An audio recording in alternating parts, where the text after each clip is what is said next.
Yo, welcome back again to Media Madridista episode ke-20. Dan ini menjadi episode terakhir di season ini ya. Karena season musim ini akhirnya telah berakhir.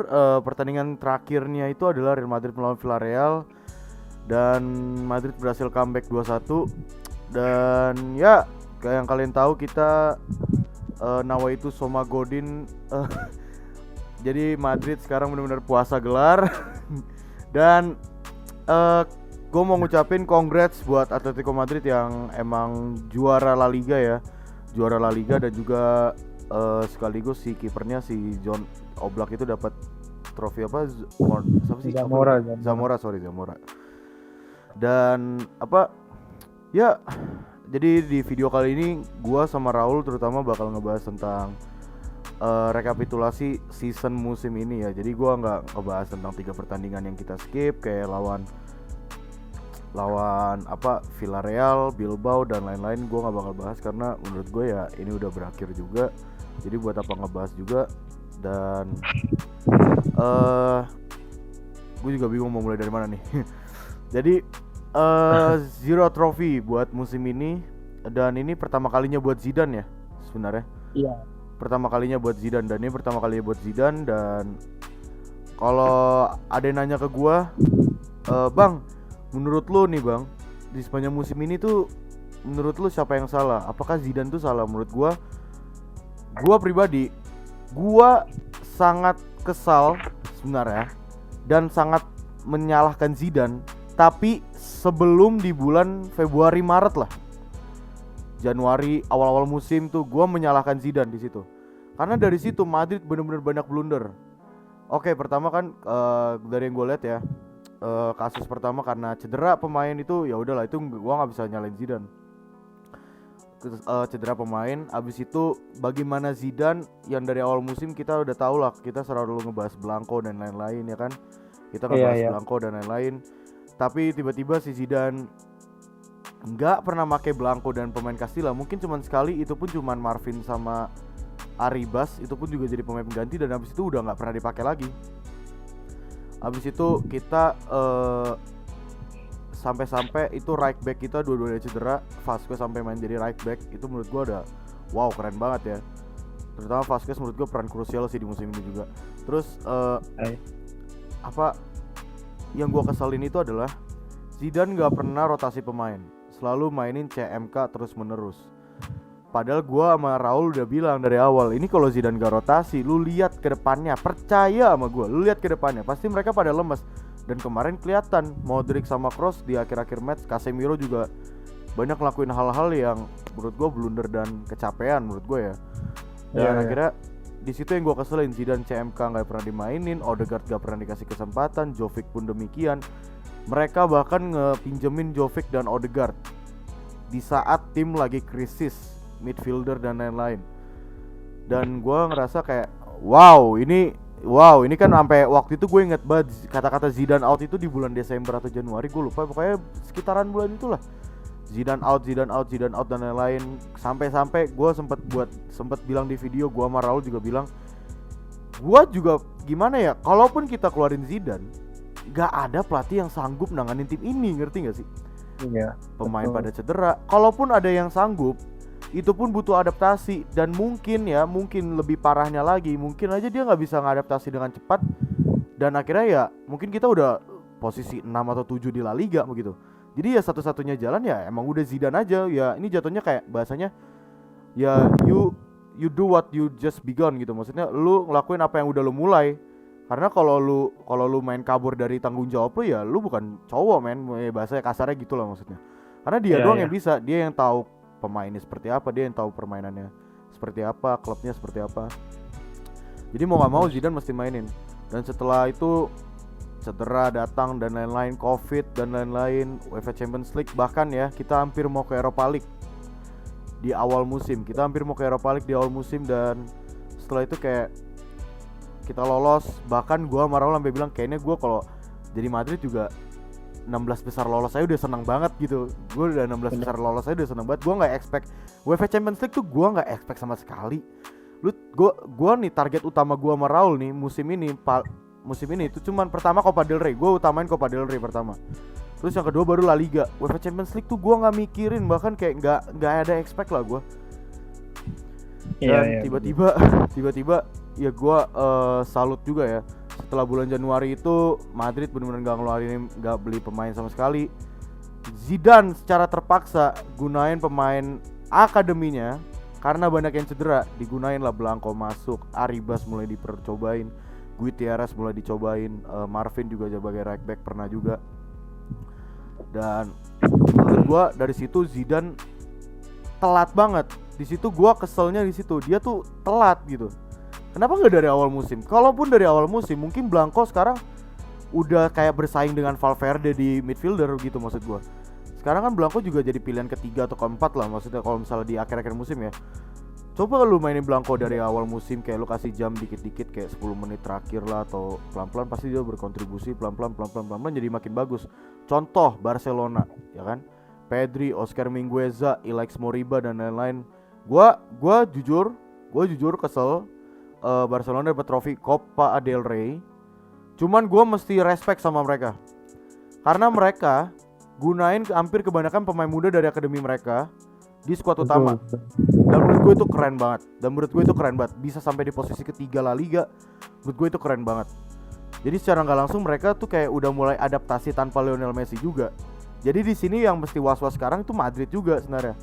Dan ya, gue tadi udah bilang gue kesel sama Zidane yang sebelum Februari itu pokoknya awal-awal musim karena banyak banget kesalahan dari dia, kayak nggak mau rotasi pemain dan lain-lain. Cuman setelah musim itu dia benar-benar wow, gila men. Gue salut buat sama dia. Ngalahin Atlanta, ngalahin Liverpool, abis itu ketemu Chelsea di semifinal. Menurut gue itu udah wow, something big. Gue nggak expect sama sekali bisa nyampe semifinal ya kan. Bahkan kayak gue pun juga udah ngerasa kayak ini squad tuh udah hancur parah men. Gue tuh udah nggak kuat ngelihat season ini karena men ini udah pada cedera. Lu bayangin ya, Vasquez sebagai right back, dari seorang winger sebagai right back ya kan. Vasquez yang dihujat sebagai Lord Vasquez tiba-tiba out of nowhere jadi bagus. Terus habis itu Militao dan Nacho tiba-tiba out of nowhere jadi bagus pada saat Ramos lagi kasus-kasusnya nggak mau perpanjang kontrak. Di sini menurut gue kebijakan klub Zidane sangat profesional banget. Mungkin kayak gue nggak tahu ya, si Ramos kan cedera juga. Terus Zidane ngeliat kayak oh yaudahlah Militao sama Nacho nggak apa-apa karena Ramos terlalu banyak drama karena kontrak dan lain-lain. Ya udah akhirnya Militao dan Nacho main dan wow mainnya bagus banget. Dan ya waktu lawan Chelsea pun semifinal gue kan juga udah sering bilang gue nggak expect sampai final, kayak yang penting kita fokus La Liga, biar fokus La Liga dan lain-lain. Dan akhirnya ya udah kita nggak lolos. Congratulations buat Chelsea dan Manchester City di final UEFA Champions League. Yes. Gue cuma mau bilang musim ini gue tetap bangga sih sama klub ini. Gue cuma mau bilang musim ini gue tetap bangga sama klub ini, walaupun sempat agak blunder di akhir-akhir musim ya, karena menurut gue dampaknya dari awal musim tersebut. Akhirnya di akhir-akhir musim kita sempat hampir blunder banget. Cuman beda 2 poin dari Atletico, menurut gue udah wow keren banget. Banyak media nyorot Atletico dan Liverpool karena cedera pemain, gak ada yang nyorot Madrid cedera pemain dan Covid. Emang klub besar begini men, klub besar begini. Jadi kita terserah mereka mau bilang kita gak ada trofi musim ini, ya mereka cuma lihat dari gak ada trofi musim ini. Mereka gak ngeliat perjuangan kita musim ini. Nyampe semifinal it's something big loh. Nyampe semifinal it's something big. Dan lu posisi kedua di La Liga itu keren banget men. Itu keren banget. Jadi itu aja sih. Kalau dari gua bangga sama Zidane dan juga ini. Kalau misalnya bang lu musim depan mau Zidane gak? Of course gua mau Zidane tetap stay. Cuma tergantung again dari evaluasi klub. Dari lu sekarang gua udah panjang banget. Itu rekapitulasi dari gua season musim ini ya. Kalau lu gimana lu? Gimana ya? Kalau gue bingung mulai juga. Kalau kita mungkin kalau bahas Zidane ya, gue juga udah bilang sih di postingan postingan 11 April itu, pas emang Madrid udah bener-bener berubah, gue langsung bikin udah kelihatan gitu. Zidane paruh musim pertama sama yang kedua ini bener-bener beda banget. Zidane paruh musim pertama dia itu konservatif, keras kepala banget, terpaku sama pemain yang itu aja, formasi yang begitu-gitu aja, sering main crossing ya, kalian tahu sendiri lah. terus belum berani ambil resiko, dan di paruh kedua ini bener-bener apa ya, wow gitu. Kalau gue agak mungkin agak merasa bersalah juga sih, karena waktu itu emang gue udah kayak udah fakta, udah aduh ini kayak begini gue udah fakta banget. Zidane juga nggak mau kayak melakukan perubahan gitu, nggak dengan formasi yang begitu-gitu aja, pemain yang gitu-gitu aja, sampai gue sampai udah nih musim depan mending keluar aja lah. Tapi dia setelah paruh musim pertama kelar itu benar-benar apa ya, mungkin dia benar-benar mengevaluasi kesalahan dia gitu. Di paruh musim kedua dia bener mau ambil resiko, mencari solusi jika emang bener lagi Madrid kesulitan nyetak gol, walaupun solusinya ya nggak begitu kelihatan lah perubahannya. Mungkin cuma dari segi formasi aja gitu, 3-5-2 terus 3-4-3 atau 4-4-2 gitu lah.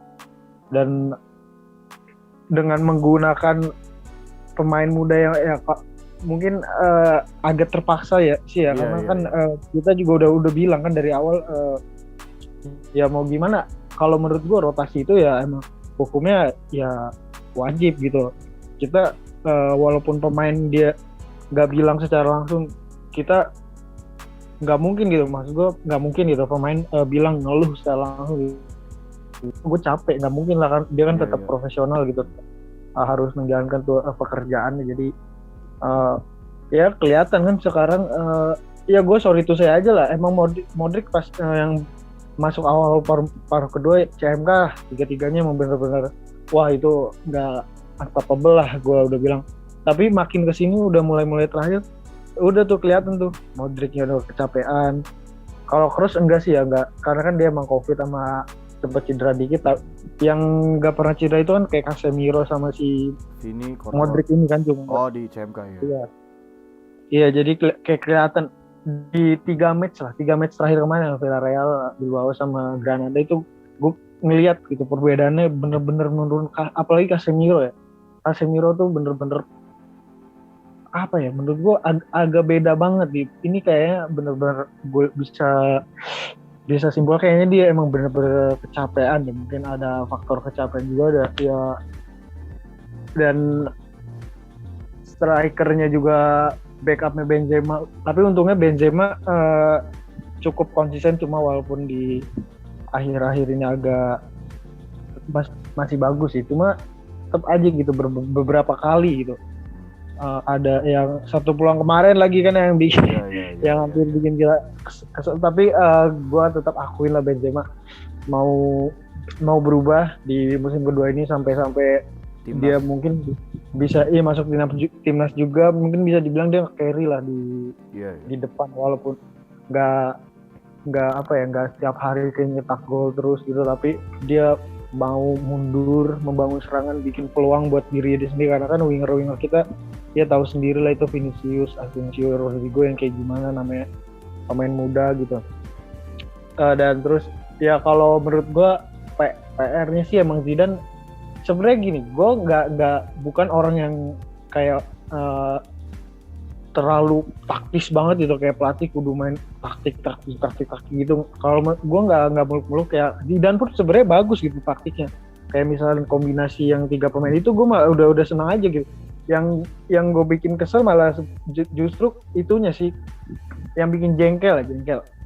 Ketika dia keputusannya misal lagi mau melakukan pergantian pemain, lagi misalkan di match lawan Villarreal lu mainin CMK ya it's okay karena itu tim besar gitu. Terus lawan misal Alaves atau Cadiz lu tetap juga mainin CMK, itu kayak menurut gua kenapa lu nggak mau coba aja gitu kayak menggunakan gamblingnya menurut gue sih bakal worth it banget. Apalagi kayak kita udah bilang dari awal lah, lu kenapa nggak nyoba gambling ke Blanco atau ke Blanco sih ya terutama, karena gue yakin banget pasti ini lu bakal menemukan backup untuk Modric atau temen-temennya match selanjutnya.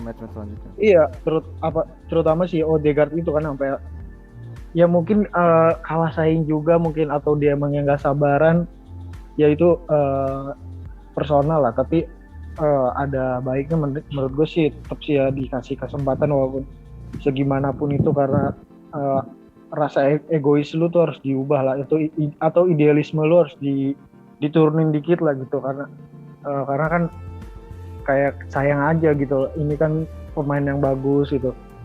Terus ya itu aja sih PR-nya kalau menurut gue. Dan satu lagi itu lawan tim kecil gitu, gue udah bilang berkali-kali gitu, harus segera mencari solusi bagaimana gitu menang lawan tim kecil ini. Terus kayak gue ngeliat sekarang kayak fans gitu, kita gagal menang lawan Liga, nyalain wasit gitu. Kalau menurut gue sih ya lu berkaca aja sama permainan Madrid atau performa Madrid aja gitu, nggak usah nyalain faktor A faktor B yang begitu gitu. Lu lihat aja permainannya, atau ya permainan lah, lu menang lawan tim gak terkalahkan, lawan top 10 tim La Liga, tapi lu kalah lawan kayak tim Alaves, Cadiz, siapa lagi tuh, kayak dia tim-tim atau Granada Granada ya, Valladolid yang misalkan walaupun gak kalah, yang gue inget tuh cuma kalah Alaves sama Cadiz yang paling gue inget. Cuma sisanya kalau nggak salah Valencia yang penalti itu juga.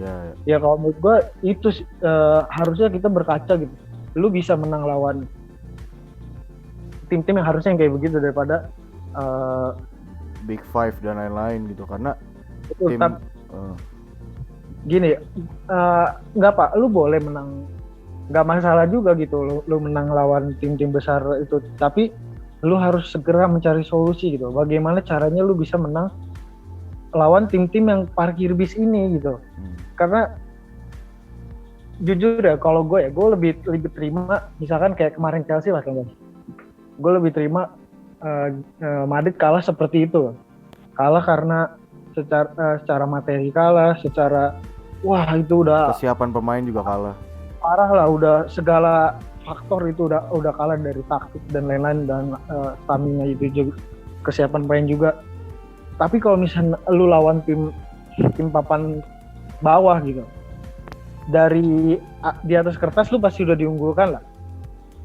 Tapi kan kita juga ngeliat permainannya, lu tuh selalu menyerang, dan penyelesaian terakhirnya itu loh yang gue bikin kesel sendiri ya. Peluang terbuang sia-sia, itulah yang kayak hal-hal kecil kayak gitu yang gue bikin malah kesel. Lebih kesel gue kalau Madrid kalah lawan tim kecil itu kayak Cadiz dan lain-lain contohnya. Apalagi yang kayak Copa del Rey kemarin ya, yang lawan tim divisi paling bawah loh. Itu saking udah apa ya, gue nggak bisa menyalahkan tim B-nya juga walaupun tampil buruk, karena ya balik lagi. Menurut gue jam terbang itu bener-bener mempengaruhi banget sih. Apalagi si kayak muncul lagi kan nama baru kan sekarang, si Gutierrez ya. Lu sekarang baru percaya sama Gutierrez di jornada terakhir juga, setelah lu tahu juga Marcelo yang udah bener-bener makin kesini bener-bener makin parah. Cuma dari segi penyerang emang bagus Marcelo, cuma kalau kan Madrid butuh defense backup buat bantu defense juga ya. Jadi Miguel bisa dibilang mirip-mirip kayak Reguilon lah. Gue kalau sempet lihat berapa kali tuh kayak tiba-tiba keinget ini mirip Reguilon gitu. Jadi ya kalau gue segitu aja sih. Yang penting PR rotasi pemain lebih di ituin lagi. Kalau emang Zidane stay ya, ini kalau Zidane stay, rotasi pemain, cari solusi lawan tim parkir bis biar gak kesulitan. Terus pergantian pemain yang tegas gitu. Misalnya lu menit 60 ya gak nyetak gol gitu. Kalau menurut gue lu harus segera, apa sih ada yang salah gitu di sistem lu, segera gitu gantilah pemain yang menurut lu itu benalu gitu di pertandingan itu ya. Kayak misalnya atau masukin Isco lah, atau ya kayak kemarin gue suka tuh yang lawan Villarreal kemarin itu bener-bener apa ya, itu season kayak panik masukin Marcelo, masukin Isco, masukin ya lupa pokoknya itu dimasukin semuanya, Rodrigo terus ya Vinicius ya. Ditarik-tarikin itu ya, itu yang gue demen gitu, tegas gitu. Misalnya menit 70 belum nyetak gol, sebelum itu laksanakan gitu, tarik pemain yang menurut lu gak worth it banget pertahanan itu menghambat permainan Real Madrid itu sih. Ya gue setuju sih. Emang masalah awal dari musim ini kan selain cedera itu adalah rotasi pemain yang dilakukan Zidane. Gak ada rotasi sama sekali. Jadi akhirnya ya again gue udah bilang Raul dari awal kayak kalau kalian gak percaya kalian bisa cek aja dari awal video Media Madridista tuh kayak ini tuh emang butuh rotasi. Kalau lu gak ngelakuin rotasi, wah men udah fucked up banget ini. Udah datanya ke depannya dan akhir musim dan akhirnya kejadian juga. Jadi menurut gue apa ya? Ya gue sih jujur ya dari gue pribadi kan banyak rumor Allegri, Conte ya kan dan lain-lain. Ya, menurut gue pelatih yang sekarang yang bagus dari yang gue lihat gak ada, karena yang gue incer itu pengennya Pochettino sama Nagelsmann. Cuma mereka udah keburu diambil sama tim lain kan, PSG sama Munchen. Terus gue mikir kayak anjing Conte, Allegri dan lain-lain ngapain gitu kan. Gue mikir ya udahlah, gue justru pengennya ya, gue jujur dari pribadi diri gue sendiri, gue pengennya Zidane musim depan tetap stay, karena gue mau ngeliat nih, ini musim pertama kalinya Zidane no trophy. Apakah dia musim depan bisa no trophy juga atau bakal ngasilin trofi? Ini bakal jadi challenge terbesar hidup dia nih. Gue mau lihat, karena ini bakal jadi hal menarik. Mungkin aja gara-gara nol trofi ini dia evaluasi permainan dia. Iya ya, gue harusnya ngelakuin pakai center attack midfielder. Iya ya, gue harusnya nggak crossingan. Iya ya, gue harus buat banyak rotasi pemain. Jadi karena yang tadi lu bilang Zidane benar-benar ngevaluasi di paruh kedua musim, dia baru evaluasi tuh. Jadi kayak pas Januari libur, Desember Januari libur, mungkin dia kayak ngevaluasi kayak iya nih kesalahan gue di sini, gue nggak main center attack, kesalahan gue di sini nggak rotasi. Jadi menurut gue wow man, musim depan I can wait. Kalau Zidane masih tetap stay, gue mau berharap sih, feeling gue dia bakal pakai attacking midfielder sih musim depan. Pasti ada opsi pakai attacking midfielder dan Odegaard bakal sering dimainin. Gue pede, walaupun nanti mungkin tiba-tiba nggak dimainin ya udah, it's okay. Mungkin emang persepsi gue, ekspektasi gue yang terlalu tinggi. Cuman gue berharap lebih sih sama dia, karena gue lebih milih dia dibanding Allegri dan Conte. Mungkin kalau Raul gue masih bisa, cuman Allegri, Conte aduh nggak ada. Kalau menurut lu sendiri gimana pelatih? Kalau gue sebenarnya balik lagi ke visinya Perez dulu sih. Iya itu juga dia. Sih. Yang masalah youth projectnya ini loh, kudu dijelasin gitu. Mau diterusin atau di jeda dulu gitu. Kalau emang bener-bener dia kekeh lanjutin youth project ya, kalau menurut gue Zidane lebih baik nggak lanjut sih. Itu justru menyulitkan Zidane sendiri gitu menurut gue. Bukan Zidane pelatih jelek ya, tapi menurut gue kasihan di Zidane sih. Pressure jadi dia kan. Iya, malah nyusahin si Zidane ini jadi kayak apa ya, bukan kapasitasnya lah kalau menurut gue. Kalau misalnya emang bener si Perez mau nurutin keinginan Zidane atau beli kayak ini gue mau beli ini gitu, diturutin ya, gue pengen banget Zidane stay gitu daripada karena kan ya bener kata lu gitu, opsi pelatih sekarang tuh bener-bener dikit banget, gak ada yang bagus dan takutnya bener-bener gak cocok sama Madrid, karena Madrid tuh butuh pelatih yang gaya main bola, sepak bola modern, gak tempo pemainnya cepet, gak yang lama-lama kayak Allegri gitu.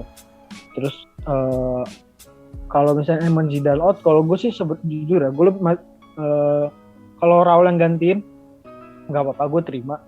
Tapi kalau lebih pengennya itu si Solari di balik coba lagi, karena gue masih yakin dia bisa sukses di Madrid. Karena apalagi kita bicara statistik ya, gue ada statistiknya dia, point average-nya terus goal average yang gitu-gitu lebih unggul dari 3 pelatih ini, si Zidane sama Lope. Jadi kalau itu ya, kalau ditanya kalau gue pengennya siapa ya, kalau Zidane out ya, Zidane out ya gue pengennya Solari ya. Oke. Sama ini gue pengen ngebahas ini sih, yang apa namanya, kemarin kan kita sempat buat nih yang ada versi best scenario for the squad untuk musim depan ya. Ada versi lu, versi gua, sama versi followers. Cuman gua kayaknya nggak mungkin dari waktu sekarang, kayak gua nggak mungkin gini followers. Gua makasih banget buat followers Media Madridista yang udah ikut berkecimpung juga. Sorry yang nggak dapat ininya. Mungkin di next bukan next season sih, pasti pasti nanti di next kesempatan ada lagi. Kita nggak cuma dikit doang gitu kok. Komunitas, karena gue menyediakan ini kan buat komunitas. Betul. juga. Jadi kalian berkontribusi juga. Nah, ini menurut lo nih, gue pengen nanya yang ini sih, gue terutama pengen nanya tentang hal ini. Siapa ya? Apakah lu masih mau Varane untuk renew? Menurut lu gimana tuh? Kenapa lu pengen Varane untuk renew? Kalau secara permainan ya gue ngomongnya Kak, sebenarnya masih bagus sih dia main di Real Madrid. Cuma kan emang kemarin aja sih, cuma benar-benar apa ya, tiba-tiba kayak drop gitu. Tapi kita nggak bisa ini juga ya. Varane tuh sebenarnya bagus, cuma saran gue sih harusnya mending lu adaptasi lah sama pemain lain. Jangan lu introvert sama Ramos mulut. Lu sama terlalu nyaman sama Ramos ya. Iya, harus berkomunikasi juga, berteman gitu loh. Jangan satu orang itu aja. Kalau misalkan ditanya kenapa ya, karena sebenarnya masih bagus dia permainannya, cuma ya masalahnya itu sih emang terlalu nyaman sama Ramos, atau mungkin faktor lainnya ya dia udah nggak ada nafsu lah. Mungkin main di Madrid gue udah dapet semuanya, udah dapet ini itu, gue mungkin dia matinya mau nyoba ke klub lain ya. Baru ya. Kalau emang keputusan dia pindah ke klub lain ya gue ya nggak apa-apa sih. Jadi mungkin ada back baru kan kayak Konde atau dan lain-lain gitu. Gue jadi mungkin lebih, jadi squad Real Madrid jadi lebih fresh sih. Nggak backnya bukan nggak Varane Ramos lagi. Gue juga setuju sih kayak lo bilang tadi, karena di gue sih Varane gue renew. Cuman gue tuh yang ngejualnya Ramosnya. Lu juga ngejual Ramos kan, karena menurut gue kalau Ramos ini ya emang umurnya udah segitu, dan apa ya, Madrid emang udah harus pelan-pelan udah harus mandiri juga sih. Kayak udah harus mandiri. Kemarin gue ngeliat Modric diperpanjang kontrak 1 musim, ya menurut gue agak kecewa dikit. Cuman gue mikir kayak ya udah, sekarang midfieldernya nggak ada yang bagus gitu, maksud gue selain dia. Jadi mau nggak mau kalau misalnya musim depan Odegaard balik, gue sih maunya Odegaard benar-benar dipaksa main terus. Modric tuh jadi super sub aja sih. Gue lebih pengen kayak gitu, karena menurut gue Modric jadi super sub juga nggak jelek-jelek banget. Terutama kan dia stamina gila banget kan. Justru itu yang dibutuhin Madrid, midfielder yang punya stamina bagus, main di paruh kedua, wah langsung bagus banget tuh. Itu yang gue pengen sih. Jadi gue sih sebenarnya pengennya sih bener-bener pokoknya gue pengennya tuh Odegaard tuh return bener-bener main. Ceballos juga gue nggak tahu, gue ini sebenarnya gue bilang Brahim sama Ceballos sama Mayoral ini bukan berarti dia fix bakal main di musim depan ya. Cuman maksud gue dilihat dari pre-season. Dilihat dari pre-season apakah nih cocok atau enggak si Ceballos ini sama Brahim sama Mayoral. Cuman yang gue tunggu itu adalah Jovic itu return harus banget. Mariano udahlah anjing, jual aja lah. Ini Bell juga gue nggak tahu, katanya Bell udah resmi mau balik lagi ya katanya. Udah di Madrid. Cuma udah di Madrid, masa depannya belum jelas. Udah sampai di Madrid ya. Fuck off lah anjing, mendingan dijual aja lah anjing. Gue nggak mau Bell. Bell oke, on fire. Tapi di Liga Inggris ya karena pemainnya pada bisa bahasa Inggris. Cuman kalau di Spanyol dia nggak bisa adaptasi gitu. Gue udah takut banget kalau kita beli pemain Inggris ya, Britania lah bahasanya. Terutama Harry Kane yang udah fix hengkang dari Tottenham Hotspur. Gue nggak mau juga sih dia. Kayak gue ragu aja gitu. Kayak nggak tau, gue ragu aja gitu. Gue udah nggak terbiasa sama pemain Inggris gitu. Dan gue mau ngucapin juga buat striker kita, terutama udah balik lagi ke Prancis, timnas Prancis. Ya. Itu gue benci sama dia karena dia kadang nggak konsisten. Cuman hal ini menurut gue senang banget sih, karena dia udah hampir 5 tahun nggak main sama timnas Prancis. FIFA World Cup dia nggak juara juga.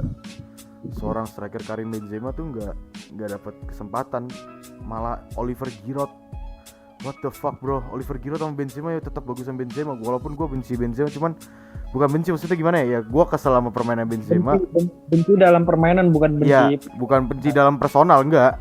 Betul. Karena menurut gua Giroud sama Benzema itu ya kayak Benzema ngatain Giroud, lu jangan bandingin mobil ini sama Ferrari men. Ya bener, sama mobil Ferrari sama mobil F1 apalah gua lupa. Ya bener karena ya Benzema itu elite banget bro. Benzema is a fucking striker, elite striker man.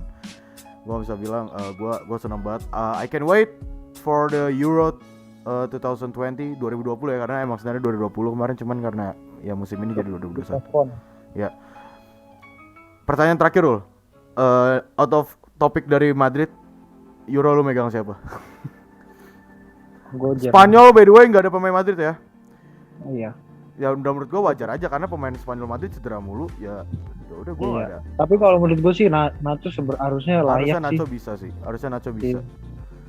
Nacho. Tapi si Enrique bilang sebenarnya yang mau gue masukin dari Madrid itu cuma Ramos sama Carvajal. Cuma mereka cedera mulu jadi ya udah. Udah gue mikir ya udah serah. Kita lihat aja bisa nggak ya gitu. Jadi lu siapa? Euro. Gue Jerman. Lu Jerman. Kenapa lu pilih Jerman? Alasannya kenapa? Terutama ya Toni Kroos ya, karena itu teman idola gue, terus sama ya permainannya emang demen aja gitu gue nontonnya. Terus Joachim Low ya atau bukan sih? Lupa gue. Atau bukan Flick ya, Hansi Flick ya. Iya. Ya, terus banyak pemain muda juga kan, gue jadi demen aja gitu nontonnya. Cuma nggak kayak penggiat banget gitu, karena gue jujur emang nggak ini negara paling kesel kalau udah ada Euro sama Piala Dunia karena nggak ada Real Madrid. Gue jadi bukan penggiat keras banget negara-negara gitu, kayak sekedar aja gitu. Kalau gue sih jujur ada dua sebenarnya, cuman gue sih lebih ngejagoin Portugal ya, karena Portugal ini juga pemain mudanya udah banyak banget, bagus banget. Center back-nya Ruben Dias, gila gak sih? Attacking midfielder-nya Bruno juga baru masuk, jadi ini benar-benar piala yang pertama kali Bruno Fernandes mainin juga. Striker oke lah, ada Ronaldo, Joao Felix, banyak juga kok winger-winger bagus juga dari Portugal. Diego Jota juga ada. Itu yang gue nggak sabar sih dari Portugal. Cuman yang kedua itu adalah Prancis. Gue nggak sabar lihat striker gue mainnya anjing. Benzema x Mbappe, kapan lagi anjing? Gila, musim depan who knows kan, gak ada yang tahu ya. Nggak tahu sih gue musim depan bisa dibeli sama enggak. Cuman ya itu tadi gue nggak sabar sih Prancis Benzema bakal main. Jadi gue jagoin Portugal Prancis. Oke, mungkin itu aja dari kita. Terima kasih untuk musim ini udah nemenin Media Madridista juga. Gua nggak tahu kalian nonton sampai akhir atau enggak nih, karena udah lumayan panjang juga. Tapi gua mau ngomong makasih banget buat musim ini. Makasih udah percaya sama kita juga. Follow Instagram media.madridista, subscribe juga, komen juga. Kalian ngejagoin siapa di Euro dan mungkin kalian mau beli siapa musim depan. Kebanyakan yang kita lihat sih ya kebanyakan Mbappe, Alaba dan lain-lain sih. Alaba juga udah hampir fix. Dan ya sampai berjumpa di episode selanjutnya. Episode selanjutnya mungkin kita juga bakal tag video mungkin pas Euro atau apa. Jadi nggak mungkin pas season baru mulai ya. Jadi kemungkinan kita bakal tag juga entah ngebahas apa dan lain-lain. So gua Waldo cabut. Perkembangan transfer kali ya.